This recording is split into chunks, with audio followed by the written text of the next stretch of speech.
Welcome to the video service that unlocks and reveals the hidden value in your SAP system. Hi, Martin here. And in this video, we're going to focus on whether or not that safety stock level that we've set really makes sense. Safety stock feature in SAP is intended to reduce the risk of stockouts due to volatility or variability in demand. As we know, the best way to learn is by doing. So, Christy, tell us if the safety stock level we place in it is really the right level. I would love to, Martin.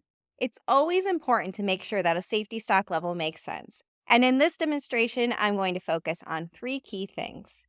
First of all, how to determine how much coverage that safety stock is actually providing.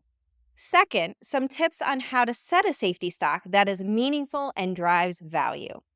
And third, what kind of care and feeding is required to ensure that safety stock is set to remain as a positive contributor to the well-performing inventory levels that your organization is looking for. Let's talk safety stock values in SAP. Okay, here we are, and we are in MD04, which is the stock requirements list, looking at this particular material. This is a raw material that is serving production for this particular finished good. Raw materials may supply many different finished goods. In this case, to keep it simple, it just is supplying one.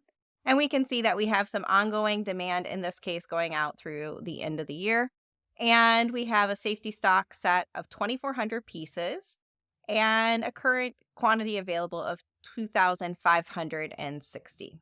So what are some things that we want to consider when we think about safety stock? One of the things that we want to think about is lead time. So before we go anywhere else, let's just check that out.